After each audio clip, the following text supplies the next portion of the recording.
हाँ जी, कैसे हो सब लोग? तो फर्स्ट वीडियो में काफ़ी अच्छा रिस्पॉन्स दिया यार तुमने, तो बढ़िया उसके लिए। बट अभी भी 80% लोग जस्ट देख रहे हैं, सब्सक्राइब नहीं कर रहे। But don't worry, I would not request them कि प्लीज़ सब्सक्राइब ये वो। हम वैल्यू ही ऐसी देंगे कि आपको सब्सक्राइब करना ही पड़ेगा, राइट? तो आज की वीडियो में यार अपन देखेंगे कि कोड जावा में अपन कोड कैसे लिखते हैं। बिगिनर्स के लिए है ये वीडियो। अगर आपको पहले से कोई भी कोडिंग लैंग्वेज आती है तो आप इसको 1.5x पे देख सकते हैं, क्योंकि आई एम श्योर कि you will get some bits of programming जो आपको नहीं पता होगा, right? Under the hood how things work. So will see code and will see how classes and objects work in Java and in general कोई भी language में, right? Classes and objects होते क्या and how do they work, this we will see. And then we will see some data types, primitives, wrappers, right? We will see some data types, some wrappers. ठीक है, और भी काफ़ी कुछ देखेंगे। और इसी वीक, मतलब आने वाली वीक में ही अपना एक बहुत अच्छा प्रोजेक्ट आ रहा है, राइट? मस्त प्रोजेक्ट है, अपने रिज्यूमे में ऐड कर सकते हो, तो स्टे ट्यून्ड फॉर दैट। तो ठीक है, पहले इतना करते हैं और फिर और भी मैं बताता हूँ आपको। तो चलते हैं धीरे धीरे। तो सबसे पहले आई होप कि सबने विजुअल स्टूडियो कोड इंस्टॉल कर लिया होगा। ये है हमारा एडिटर, नहीं किया तो कर लो, कोई बात नहीं। एंड सबने JDK इंस्टॉल कर लिया होगा, जावा डेवलपमेंट किट, राइट? जिसमें आपको सारी लाइब्रेरीज मिलेंगी, जिसमें सब चीज़ें मिलेंगी, JVM मिलेगा, हमने डिस्कस किया था वर्चुअल मशीन, पिछली वीडियो देख लेना। तो ये सब चीज़ें इंस्टॉल कर ली होंगी आपने, आई एम एज्यूमिंग, ओके? तो अब सबसे पहले एक फटाफट फाइल बनाते हैं, ठीक है? test.java, ठीक है? ये मेरी फाइल है जहाँ से हम स्टार्ट करेंगे। तो मैं सबसे बोलता हूँ पहले कि पब्लिक क्लास टेस्ट। पब्लिक क्या है, क्लास क्या है, will see that, don't worry. फिर मैं इसमें एक मेथड बनाता हूँ, ठीक है? Public static main string args, and मैं इसमें लिखता हूँ system dot out dot print LN hello world. अपना सभी प्रोग्रामर्स का एक favourite word, hello world, right? Strawberry दुनिया अपनी। तो अभी देखते हैं चल क्या रहा है। यहाँ पे ये बोल रहा है कि कुछ रिटर्न टाइप नहीं है, राइट? Now it's fine. तो देखते हैं क्या मैंने जो भी लिखा कि भाई ये क्या है, एक्सप्लेन टू अस, राइट? कि क्या लिख रहे हो, जस्ट डोंट टेल अस कि ये सिंटेक्स है, चल क्या रहा है। सो जावा में मैंने, as I have told earlier, कि मैंने पहले मेंशन किया कि सब कुछ क्लासेस एंड ऑब्जेक्ट्स पे चलता है। क्लियर है जी? जहाँ तक क्लियर है, बढ़िया। क्लासेस क्या, ऑब्जेक्ट्स क्या, ये बताओ। है ना? वो सब तो ठीक है। मैंने बोला कि भाई मैं ना एक टेम्पलेट बनाता हूँ कार का। तुम बोलते हो ठीक है, कार का टेम्पलेट बना दो। मैं बोलता हूँ कि एक कार है, ठीक है? उसमें मैं एक बोलता हूँ इंट टायर्स। इंट क्या है? इंट मतलब इंटीजर नंबर, 1 2 3 4, -1 2 -3 -4, 1,10,000, कुछ भी, राइट? एक नंबर। तो मैंने बोलता हूँ इसमें टायर्स कितने हैं, वो मैंने लिख दिया। इंट सीट्स, मैंने बोला कि भाई कार में सीट्स कितनी है, वो मैंने लिख दिया। फिर मैंने बोला कि कार को ड्राइव कैसे करते हो, वो कैसे पता चलेगा? तो आप बोलते हो कि भाई एक मेथड होता है ड्राइव करने का, आप ना एक मेथड एक्सप्लेन कर दो, मैं उसमें प्रोसीजर लिख दूंगा। उसमें मैं यहाँ पे प्रोसीजर डिफाइन कर दूंगा कि कार को ड्राइव कैसे करते हैं, हाउ टू ड्राइव। तो आप बोलोगे कि यार ये सब तो रियल लाइफ चीज़ें हैं, ये प्रोग्रामिंग में कैसे यूज़ होगा?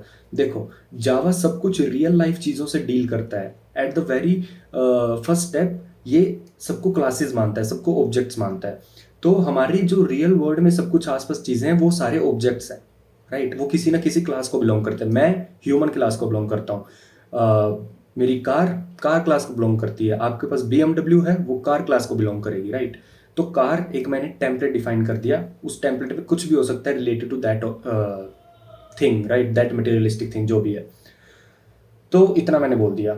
आपने बोला ये सब तो ठीक है, तो ये कार है, ये क्लास है, मतलब एक एंटिटी है, ये आपने ठीक बोल दिया। अब ऑब्जेक्ट क्या होता है? मैं बोलता हूँ कि भाई देखो, मेरे पास ना कार एक टेम्पलेट है। ह्यूमंस कितने हैं? Billions of humans are there, right? तो अर्थ पे कितने ज़्यादा लोग हैं, सब एक ही क्लास को यूज़ कर रहे हैं। तो मैं बोलता हूँ वो सारे ऑब्जेक्ट्स हैं। मेरी एक कार है, car C1 is equals to, इसका सिंटेक्स ये है, न्यू। कुछ नोट्स वोट्स बनाने की जरूरत नहीं है, don't make this mistake, just go along the video and we'll make a project, then you will recall all the things, you don't have to make any notes, okay, वो एक बहुत ही बकवास technique है notes banana. Just go through it and साथ साथ coding करो, that's the way. तो ये C1 मेरा एक ऑब्जेक्ट हो गया। आप बोलते हो यार ये सब तो ठीक है, बट चल क्या रहा है, कंप्यूटर को क्या दिख रहा है वो बताओ। मैं बोलता हूँ ठीक है, कंप्यूटर बोलता है कि भाई तुमने किसी फाइल में एक कार क्लास डिफाइन करी है, कार डॉट जावा। वो बोलता है यहाँ तक तो मैंने इसको कंपाइल कर दिया। पहली वीडियो में हमने बोला था कि जावा फाइल कंपाइल होती है जावा कंपाइलर से कंपाइल हुई और मेरी कार डॉट क्लास एक बाइट कोड बन जाएगा। जावा को इतना समझ आ गया। बट जब मैं ये सब कर रहा हूँ तो वो सब चीज़ें रन करेगा जावा, जो हमारा JVM है वो चीज़ें रन करेगा। जब भी कोई चीज़ रन होती है, कोई कोड रन होता है, उसको बोलते हैं प्रोसेस। एक रनिंग प्रोग्राम को हम बोलते हैं प्रोसेस, रनिंग प्रोग्राम। काफ़ी सिंपल सा क्वेश्चन है, MCQ में आ जाता है इंटरव्यूज के। ओके, रनिंग प्रोग्राम को अपन बोलते हैं प्रोसेस। अब आप बोलोगे प्रोग्राम क्या होता है? Set of instructions, set of instructions, या फिर मैं बोलूँ कि कैसे कैसे काम करना है वो सब लिखा हुआ है, इंस्ट्रक्शन लिखी हुई हैं, उसके पूरे बंडल को बोलते हैं कि हम ये प्रोग्राम है। और जब ये रन होगा उसको बोलेंगे प्रोसेस। प्रोसेस रन होगा का मतलब ये है कि वो अपने मेन मेमोरी रैम में चला गया है, कुछ कुछ स्टोर कर रहा है रैम में, CPU यूज़ कर रहा है, हमारी स्टोरेज, हमारे रिसोर्सेज यूज़ कर रहा है, और वो अपनी आउटपुट इनपुट सब कुछ, मतलब वो रन हो रहा है। That's what a running program is called process, है ना। तो इतना समझ आ गया। तो मैंने बोला कि अब जो मेरी कार क्लास थी उसका मैं ऑब्जेक्ट बना रहा हूँ, C1 ऑब्जेक्ट है जो मेरा बना कार क्लास से। अब ये ऑब्जेक्ट जो होगा ये मेरी जाएगा मेमोरी में, क्योंकि ये ऑब्जेक्ट बन गया है। सारी फील्ड्स इसको एसोसिएट, जो भी इसके टायर सीट्स जो भी थी उसको मेरे को स्टोर करना पड़ेगा मेमोरी में, और इस ऑब्जेक्ट को हम स्टोर करेंगे हीप में। ये है आपकी रैम, ये है आपकी रैम। कोई भी रैम होती है उसमें मेमोरी स्लॉट्स होते हैं, तो रैंडम एक्सेस मेमोरी।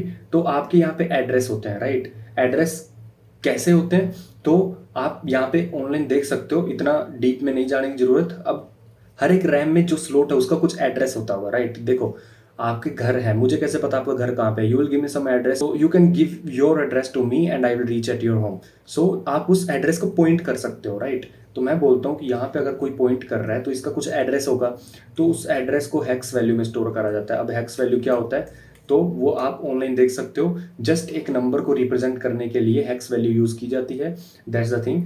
जब मैं कोई भी ऑब्जेक्ट बनाता हूँ C1, वो मेरी रैम पे जाएगा और वहाँ पे वो पटक दिया जाएगा C1, उसको कोई मेमोरी मिल जाएगी। अब जो मेमोरी मिलती है ऑब्जेक्ट्स को वो दो तरह की होती है, एक होती है स्टैक, एक होती है हीप, ठीक है। एक होती है स्टैक, एक होती है हीप।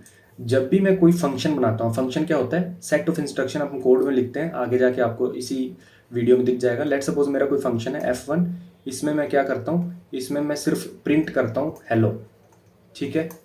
ये कोई भी मेरा एक फंक्शन है, किसी भी लैंग्वेज में मैं हेलो प्रिंट करता हूँ, और फिर मैं इसमें फंक्शन 2 को कॉल कर देता हूँ, और वैसे फंक्शन 2 है जिसमें मैं प्रिंट करता हूँ हेलो के साथ वर्ल्ड,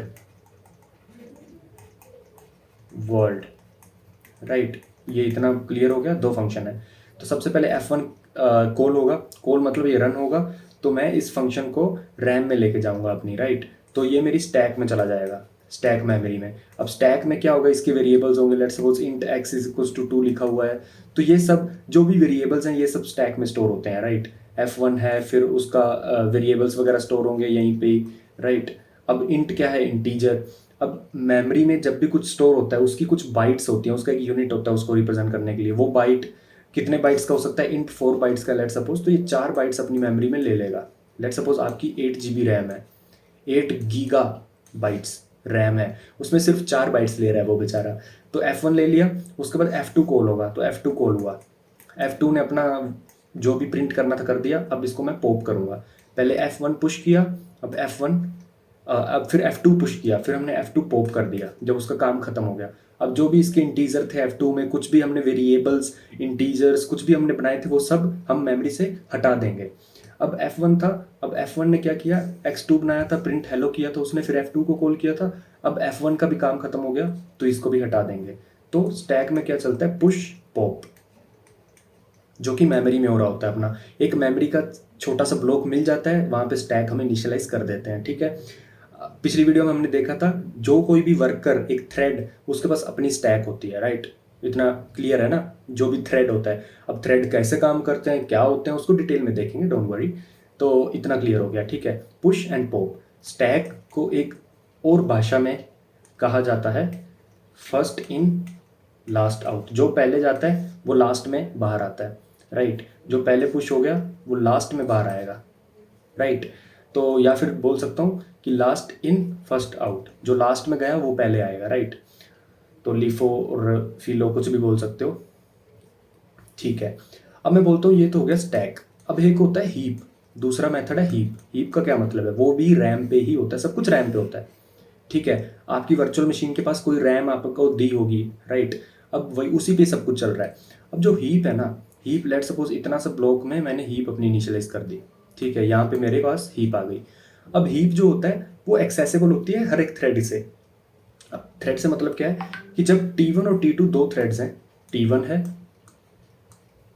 और T2, T1 में कुछ और कोड चल रहा है, T2 में कुछ और चल रहा है, तो इसकी अपनी स्टैक होगी, इसकी अपनी स्टैक होगी। बट जो हीप है वो शेयर्ड होती है, शेयर्ड रिसोर्स होता है, राइट। अब मैं बोलता हूँ हीप में जो आपने कार बोला था ना, car C1 is equals to new car, ये आपने कार बनाई थी, C1 ऑब्जेक्ट बनाया था। अब ये ऑब्जेक्ट जाएगा हीप पे C1, ठीक है। यहाँ पे इसको ये पॉइंट करेगा, ओके। तो ये ऑब्जेक्ट जाएगा ऐसे। तो इतना क्लियर हो गया। यहाँ पे C1 स्टोर हो जाएगा हीप में।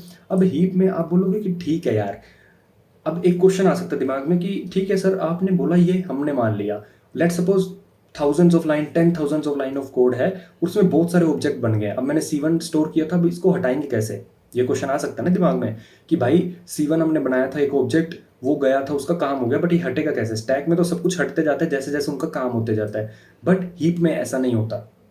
हीप में मेमोरी को अपने को फ्री करना पड़ेगा, और उसी को बोलते हैं गार्बेज कलेक्शन। Garbage collection. तो अगली वीडियो का ये टॉपिक होगा, इन डेप्थ अपन समझेंगे गार्बेज कलेक्शन क्या होता है, बहुत मज़ा आएगा। और आप उस वीडियो को स्किप कर सकते हो अगर जस्ट आपको सिंटैक्स और लैंग्वेज इन सब से फ़र्क पड़ता है तो, but I would highly recommend कि गो थ्रू दीज वीडियोज़। इससे आपको पता चलेगा कि कंप्यूटर एक्चुअली चीज़ें करता कैसे है। तो C1 बन गया, ऐसी लेट सपोज किसी ने C2 बनाया था, वो भी यहाँ पे ऑब्जेक्ट बन गया, ठीक है। अब ये सारे ऑब्जेक्ट बनते जाएंगे, इसको जब अपना प्रोग्राम रन हो रहा होगा, जब एक प्रोसेस रन हो रहा होगा, तब इनको फ्लश भी करना पड़ता है, तब अपना जो प्रोग्राम रन होता है उसको बोलते हैं गार्बेज कलेक्शन। बहुत ही औसम टेक्निक है, बहुत ही मस्त टेक्निक है गार्बेज कलेक्शन, जावा की one of the best technique है कि कैसे इंटेलिजेंटली वो चीज़ों को on the run time clear करता है, ठीक है। तो हीप में सारे ऑब्जेक्ट स्टोर होते हैं, क्लासेस एक टेम्पलेट होता है, उसी से ऑब्जेक्ट्स बनते हैं, उसको हम हीप पे स्टोर करते हैं। हर एक थ्रेड जो होता है, जो एक वर्कर होता है जहाँ पे कोड चल रहा होता है, उसकी अपनी स्टैक होती है जो टाइम टू टाइम खाली होती रहती है। और आई होप इतना क्लियर होगा, राइट। आगे बढ़ते हैं, कोड में चलते हैं। सर आपने क्लास बनाई, सबसे पहले पब्लिक क्यों लिखा। पब्लिक एक एक्सेस मॉडिफायर है, जिसका मतलब है कि ये जो क्लास है वो किसी और क्लास में यूज़ हो सकती है, कहीं पे भी यूज़ हो सकती है, सबके लिए पब्लिक है, ठीक है।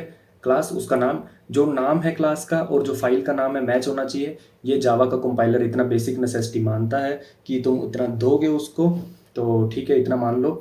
अब उसके अंदर मैंने एक फंक्शन डिफाइन किया। फंक्शन क्या होता है यार, तुम सीधा यहाँ पे लिख सकते हो टेस्ट में, तुम इधर लिख सकते हो इन टेक्स इज इक्वल टू 10, ठीक है।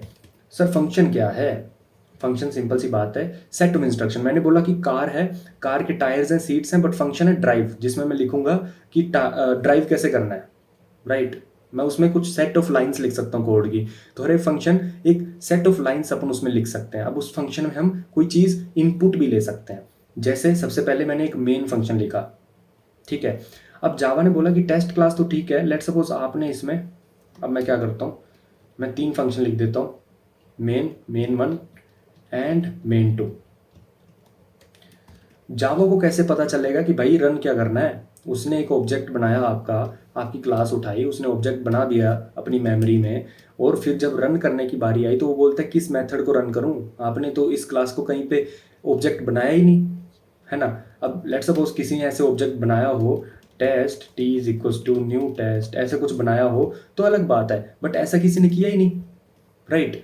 तो अगर किसी ने ऑब्जेक्ट नहीं बनाया तो उसके मेथड को कैसे कॉल करें, क्योंकि जब कोई ऑब्जेक्ट बनता है तो ना वो मेमोरी पे जाएगा, तो ना हम उसके मेथड्स को पॉइंट कर सकते हैं उस एड्रेस पे कि ये मेथड स्टोर है, इसको कॉल करो, लाओ इसको स्टैक में, अब इसको कॉल करो, इसका रन करो, मैं आउटपुट लो इसकी, राइट। बट हमने तो मेथड नहीं बनाया, तो उसको कैसे पता चलेगा? उसको हम बोल रहे हैं कि भाई तू ले हमसे एक स्टैटिक मेथड। स्टैटिक मतलब अब वो क्लास जैसे ही बनेगी उसमें से ये मेथड जो है ये पहले ही अपनी मेमोरी में चला जाएगा। वो बोलेगा ये स्टैटिक है। Static means it doesn't depend on anything, on the creation of object, on the creation of object, it doesn't depend on that. मतलब मेरी अगर कोई क्लास का ऑब्जेक्ट है या नहीं उस पर मैटर नहीं करता, अगर स्टैटिक है तो वो सीधा जाके मेमोरी में बन जाएगा। मतलब इसको कोई भी क्लास कोई भी जगह पे मैं कॉल कर सकता हूँ without making any object of test class. समझा? नहीं भी समझा अभी समझ लेंगे, साथ साथ समझ आएगा, ठीक है। अब मैंने बोला स्टैटिक का मतलब है कि भाई इसको सीधा मेमोरी में पटक दो, मेरे को ऑब्जेक्ट नहीं बनाना। और कंपाइलर बोलता है कि भाई ये मेथड रिटर्न क्या करेगा। लेट सपोज मैं बोलता हूँ ये रिटर्न करेगा। रिटर्न मतलब जब भी इस फंक्शन को मैं कुछ पूछूंगा तो ये कुछ मेरे को बताएगा, वो बोलेगा कि हेलो, ये रिटर्न कर देगा। बट यहाँ पे एरर आ रहा है, तो इसको जो ये हेलो है ये अपनी स्ट्रिंग हो गई, ठीक है, ये अपनी स्ट्रिंग हो गई। तो स्ट्रिंग अगर रिटर्न करेंगे तो वो बोलेगा ठीक है। और अगर हमने वॉइड लिखा, वॉइड मतलब कुछ भी रिटर्न नहीं करेगा, ये मेथड में कुछ भी रिटर्न नहीं हो रहा। तुम प्रिंट कर सकते हो, कुछ भी कर सकते हो, बट रिटर्न कुछ नहीं होगा, ठीक है। तो ये रिटर्न टाइप हो गई। पब्लिक मतलब अगेन इस मेथड को कहीं से भी कॉल कर सकते हैं। मेन, हमें इसका नाम मेन देना पड़ेगा क्योंकि जावा को कंपाइलर जब इस क्लास को रन करेगा तो उसको एक ऐसा मेथड चाहिए जिसको वो बिना ऑब्जेक्ट बनाए उसको कॉल कर सके, ताकि वो उसको प्रोग्राम को रन कर सके। कुछ इनिशियल पॉइंट चाहिए यार, एज सिंपल एज दैट। तो मेन वो है, इसका नाम मेन ही होगा। और अब ये क्या है, ये क्या बुला है, स्ट्रिंग आर्क्स, राइट। तो इसको पहले रन करते हैं, इसको स्ट्रिंग आर्क्स को देखते पहले। तो यहाँ पे हेलो वर्ड है, ठीक है, हेलो वर्ड 1 है एंड हेलो वर्ड 2 है। इस फोल्डर में आ जाओ, अपने टर्मिनल खोल लो, ठीक है। तो मैं यहाँ पे बोलता हूँ जावा कंपाइलर रन करो मेरे टेस्ट डॉट जावा को, वो बोलता है ठीक है।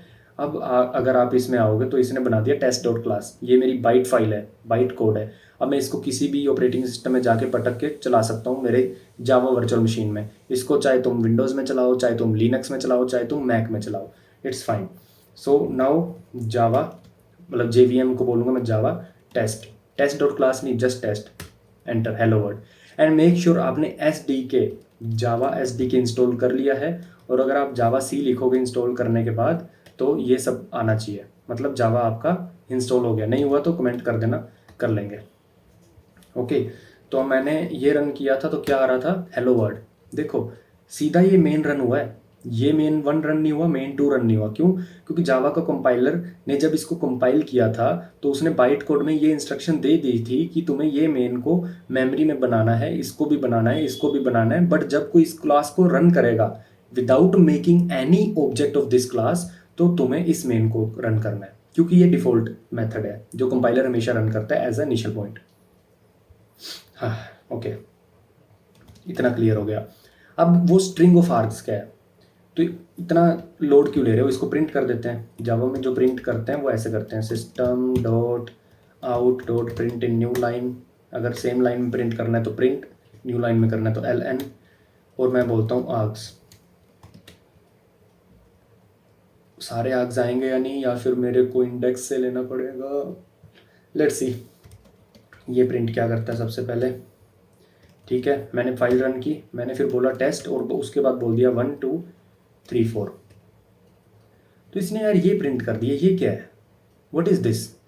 हमने कुछ आर्क्स प्रिंट करा है, ये क्या है। तो मैं जब भी अपने कमांड लाइन से जावा को बोलता हूँ JVM को कि ये रन करो, तो वो मैं उसमें बोल दे रहा हूँ कि 1 2। ये एक स्ट्रिंग है, स्ट्रिंग मतलब आपके जो करैक्टर्स हैं उसको मिला के एक बनता है ऑब्जेक्ट, उस ऑब्जेक्ट को हम बोलते हैं स्ट्रिंग, ये स्ट्रिंग है, ठीक है। और ये जो मैंने लिखा है ये है लिस्ट। लिस्ट मतलब एक ऐसा डेटा स्ट्रक्चर, एक ऐसी कंटेनर जिसमें आप कुछ भी स्टोर कर सकते हो, कोई भी डेटा टाइप, स्ट्रिंग, इंटीजर, कुछ भी। तो ये इसको मैं बोल देता हूँ स्ट्रिंग की लिस्ट है जिसका नाम है आर्ग्स। और जब भी आपके JVM में मेरी फाइल रन होगी तो मेन जो मेरा फंक्शन है वो कुछ आर्ग्यूमेंट लेगा और वो आर्ग्यूमेंट है आर्ग्स। अब जो मैंने प्रिंट किया, इस आर्क्स को मैंने सीधा प्रिंट कर दिया। आप देखोगे कि इसने कुछ प्रिंट किया है, java.lang.string 2a139a55 whatever। ये एक रेफरेंस है। क्या हो रहा है कि जब आप इस आर्क्स को पास कर रहे हो, आपकी मेमोरी में ये जो मेथड है, राइट, उसका ये आर्क्स कहीं तो स्टोर हुए होंगे, तो उसको पॉइंट कर रहा है, ये एड्रेस है, ये रेफरेंस है, ठीक है। इतना सोचने की ज़रूरत नहीं है, मैं आपको प्रिंट करके दिखाता हूँ कि ये ले क्या रहा है। लेट सपोज आर्क्स की पहली वैल्यू प्रिंट करनी है, तो पहली वैल्यू के लिए बोलते हैं हम 0th पोजीशन पे जो भी है प्रिंट कर दो, फर्स्ट पोजीशन पे जो भी प्रिंट कर दो। इसको बोलते हैं हम इंडेक्सिंग। काफ़ी बेसिक चीज़ है, बट फिर भी ये फर्स्ट पोजीशन पे जो है उसको, उसकी पोजीशन को बोलते हैं 0, सेकंड पे 1। अगर एक वाला एलिमेंट होता तो उसको बोलते हैं सेकंड पोजीशन है उसकी, तो 0 से स्टार्टिंग होती है इंडेक्सिंग की, ठीक है। इतना हमने क्लियर कर लिया। अब दोबारा कंपाइल करना पड़ेगा क्योंकि मैंने कुछ चेंजेस किए हैं, उसको कंपाइल करना पड़ेगा दोबारा। जावा टेस्ट 1 2 3 4 प्रिंट हुआ 1 2 और 3 4, नए नए लाइन में प्रिंट हुआ है क्योंकि हमने प्रिंट एल यूज़ किया है। अगर आप सिर्फ एल के बिना यूज़ करते हो तो सेम लाइन में प्रिंट होगा दोनों, ठीक है। जावा सी टेस्ट डॉट जावा टेस्ट 1 2 3 4, देखो सेम लाइन में प्रिंट हो रहा है, राइट। ओके, इतना क्लियर हो गया। अब बात कर लेते हैं अपन कि अपने को समझ गया पब्लिक क्या है, अपने को समझ गया स्टैटिक क्या है, वॉइड मतलब कुछ रिटर्न नहीं कर रहे, और मेन और ये स्ट्रिंग क्या होता है वो पता चल गया। अब अपन बात कर, इसको अपन हटाते हैं। अब अपन बात कर लेते हैं डेटा टाइप्स की, प्रिमिटिव एंड रैपर्स, ठीक है।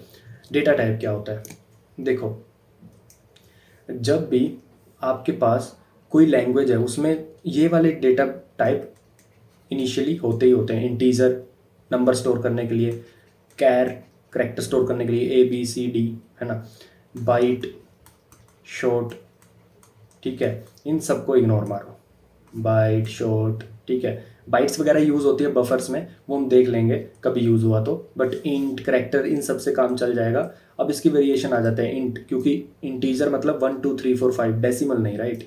तो डेसिमल पॉइंट्स को, मतलब डेसिमल नंबर्स को स्टोर करने के लिए डबल है अपने पास, फ्लोट है, ठीक है। अब इंट है वो 4 बाइट्स का होता है, राइट। इंट 4 बाइट्स का होता है। 4 बाइट्स मतलब अगर आपने थोड़ा बहुत आपको पता हो, नहीं पता तो पढ़ लेना कि कंप्यूटर को समझ आता है 1010, है ना, बाइनरी। एक बाइट में 8 बिट्स होती हैं। एक बिट होती है, ये एक बिट है अपनी, 1 या फिर 0। तो 4 में कितनी होगी, 4 × 8 32 बिट्स।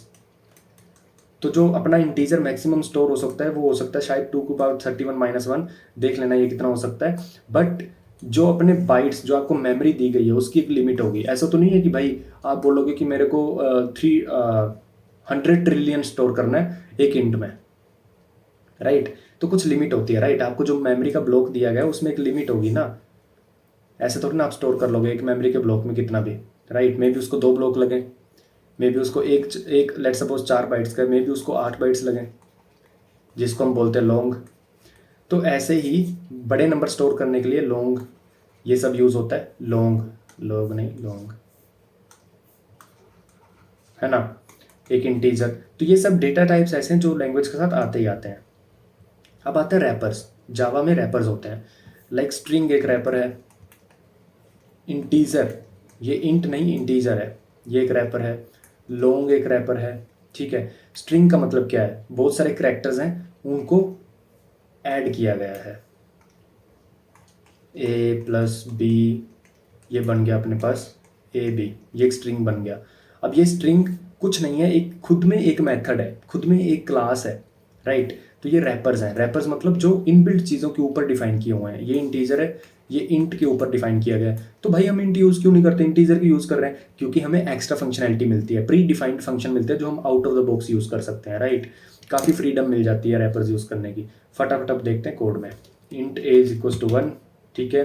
अब मैंने बोला इंटीजर डॉट टू स्ट्रिंग, तो मैंने बोल दिया A, ठीक है। अब जो भी टू स्ट्रिंग का मतलब क्या है, जो भी ये इंटीजर है 1, इसको स्ट्रिंग में कन्वर्ट कर दो, ठीक है। अब ये मेथड क्या है भाई, पहले इफ एल्स फॉर समझ लेंगे, फिर ये मेथड भी पता चल जाएगा आपको क्या है, ठीक है। तो इसको मैं प्रिंट करता हूँ, क्या आएगा, सिस्टम या फिर एस आउट लिख दें, एस आउट एंटर, और यहाँ पे ये चीज़, हाँ ठीक है। अरे यार क्या चल रहा है, एस आउट,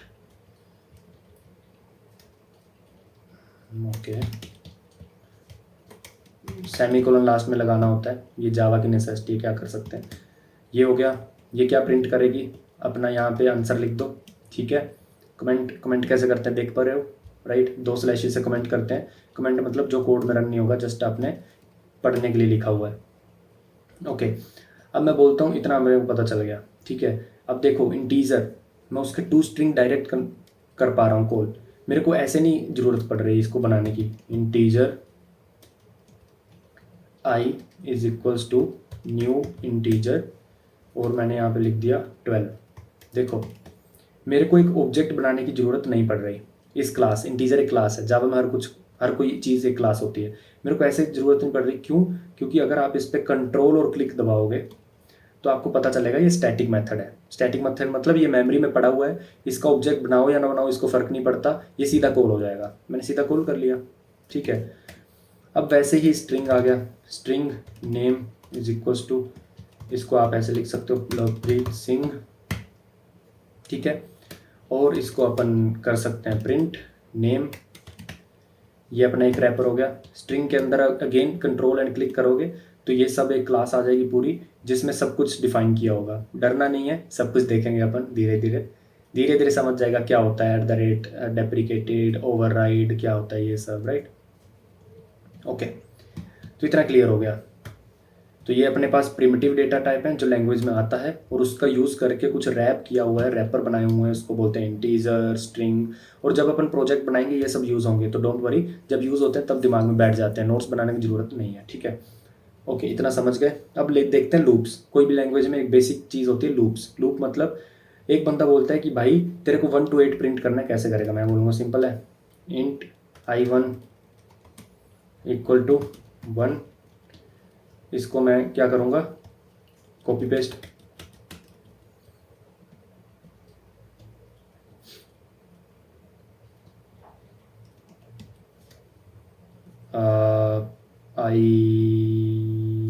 ओके, एक एक को करना पड़ेगा क्या? ओके, मेरे को शॉर्टकट नहीं पता इसका क्या होता है, क्योंकि मैंने कभी ऐसा किया नहीं है, ठीक है। अब ये क्या कर सकता है, यहाँ पे 2 कर सकता है स्टोर, यहाँ पे 3, यहाँ पे 3, यहाँ पे 4, यहाँ पे 5, यहाँ पे 6, यहाँ पे 7। अब वो बोलेगा इनको प्रिंट करना है, तो एक एक करके प्रिंट कर दोगे, ठीक है, आसान है, ठीक है। इतना क्यों करना है? कोडिंग में एक सिंपल सी बात होती है, DRY principle, do not repeat yourself. बार बार चीज़ें मत करो यार। तो इस बार बार को हटाने के लिए हमारे पास एक लूप होता है। मैं बोलता हूँ कि भाई इसको ना लूप कर दो। लूप मतलब 4 I से स्टार्ट करो, 0 से, ठीक है, 1 से स्टार्ट करो, लेस देन 10, लेस देन मतलब 1 2 3 4 5 6 7 8 9, 10 पे नहीं जाएगा क्योंकि लेस देन है, और लेस देन इक्वल टू करो, okay, less than equal to करोगे तो 10 तक भी जाएगा। और विद ईच स्टेप ऐड करो 1। क्या हम 2 ऐड कर सकते हैं? यस, ऐसे ऐड कर सकते हो 1, ऐसे ऐड कर सकते हो 2, ऐसे ऐड कर सकते हो 3, ठीक है। माइनस में भी ऐड कर सकते हैं, ठीक है, 1 -1, ये इन्फानेट चला जाएगा, क्योंकि 1 होगा, फिर 1 में से -1 अगले स्टेप में 0, फिर -1 -2 -3 एंड सो ऑन, ठीक है। तो +1, और इसको इजी लिखने का तरीका है ++, ठीक है। सिस्टम आउट, आई प्रिंट मारो, ठीक है। यहाँ पे जाओ, Java test dot, okay, Java compiler test dot Java, and then Java test 1 2 3 4 5 6 7 8 9, और उससे पहले जो भी हमने प्रिंट किया था वो, ठीक है। फॉर लूप हो गया, ठीक है। उसके बाद एक वाइल लूप है। वाइल लूप सेम है, बस उसमें हमें क्या करना होता है, हम बोलते हैं कि int I is equals to 1, ठीक है। और जब तक मेरा I लेस देन 10 रहता है तब तक ये चीज़ करते रहो दोबारा। इसमें मैं दोबारा क्या कर सकता हूँ, कुछ भी कर सकता हूँ। कुछ मैं प्रिंट कर सकता हूँ, कुछ मैं प्रिंट कर सकता हूँ, लेट्स सपोज L। और अगले मेथड में जब सबसे पहले ये आएगा, बोलेगा I लेस देन 10 है, I 1 है, तो बोलेगा ठीक है जाओ प्रिंट करो। फिर I हमने कहाँ बढ़ाया? I तो हमने बढ़ाया नहीं, तो हम यहाँ पे बोल सकते हैं I++। I++ का मतलब क्या है, इसका मतलब है I is equals to I plus one, कि आई जो भी आपका है उसमें प्लस वन करो और फिर उसको आई में स्टोर कर दो। मतलब पहले वन था, ये फिर रन हुआ, फिर I is equals to I plus one, मतलब आई टू हो गया। यहाँ पे वन भरो, समझ रहे हो ना, ये कंप्यूटर साइंस का बेसिक सा तरीका है, ठीक है। तो इसको भी छोड़ो, आई प्लस प्लस करो, ठीक है।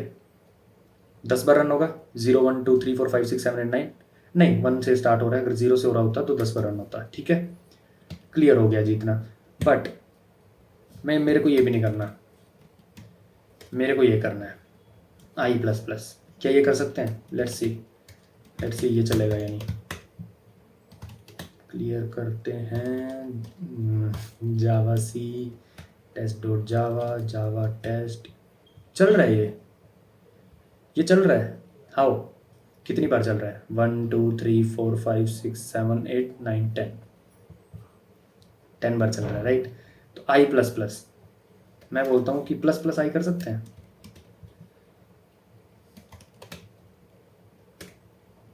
रुको, कंपाइल करो, अब चलाओ।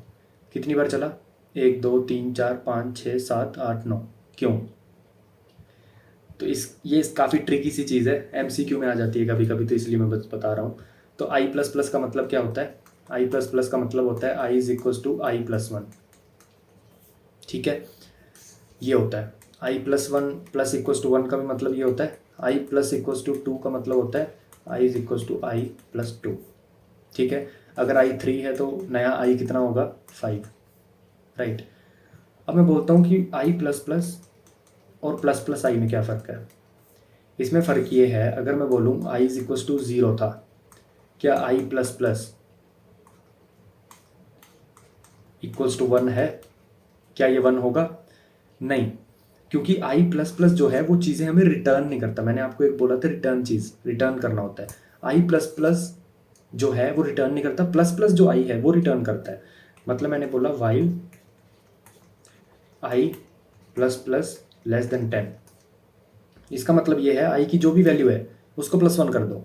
बट जो लेस देन 10 के हम देख रहे हैं कि या वो लेस देन 10 है, वो पुरानी वैल्यू चेक होगी, नई वैल्यू चेक नहीं होगी। क्यों? क्योंकि आई प्लस प्लस आई में स्टोर कर देगा, बट करंट जो वैल्यू कंपेयर कर रहे हैं वहाँ पे कौन सी वैल्यू कंपेयर होगी, वहाँ पे क्या रिटर्न होगा, वो पुरानी वैल्यू होगी।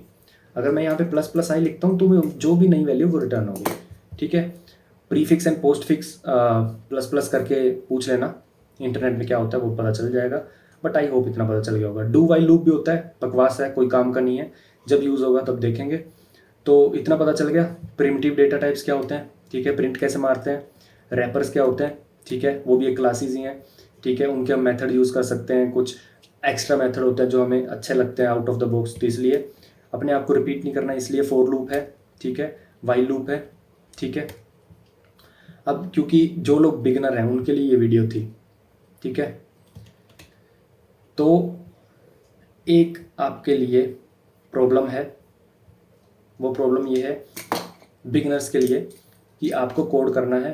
क्वेश्चन फर्स्ट है, ये कोड करना है। हर कोई बंदा ये देता है, ठीक है।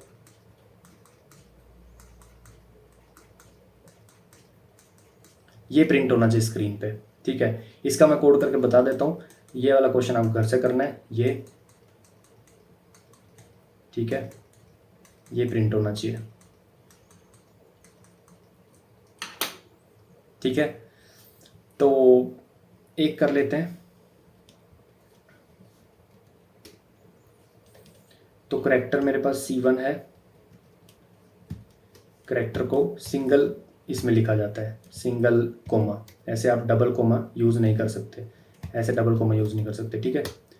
तो मैंने बोला लेट सपोज हमें कितनी लाइंस लेनी है, 1 2 3 4, 4 लाइंस लेनी है, ठीक है। तो यहाँ पे फॉर लूप यूज़ कर सकते हैं, वाइल लूप भी यूज़ कर सकते हैं। आई इंटीजर लो, 0 से स्टार्ट करो, ठीक है, 0 1 2 3 4 बार चलना चाहिए, आई प्लस प्लस, ठीक है। तो system dot out dot print LN, तो सबसे पहले C1 एक स्टार प्रिंट हो गया, अगली बार भी एक, अगली बार भी एक, अगली बार भी एक, लेकिन अपने को दूसरी बार 2 करने हैं, राइट। तो C1 मैंने किया, तो क्या मैं एक और लूप चला सकता हूँ, नेस्टेड लूप। अरे यार क्या है, J is equals to 0 and J less than I अगर 0 होगा तो मेरे को j इक्वल्स टू 1 से स्टार्ट करना है and less than i plus 1 less than equals to j plus plus. Okay, सबसे पहले 0 होगा तो j 1 होगा, अगर i 1 होगा तो 1 से 2 दो बार चलेगा। ठीक है, देखते हैं क्या आता है। System dot out dot print L print नहीं करूँगा मैं, क्योंकि मेरे को सारे स्टार एक लाइन में चाहिए। और यहाँ पे मैं प्रिंट कर दूँगा C1 और यहाँ पे मैं कर दूँगा system dot out dot print L खाली चीज़, ताकि नई लाइन आ जाए। अब हो क्या रहा है यहाँ पे, पहले देख लेते हैं आउटपुट सही आ रही है या नहीं।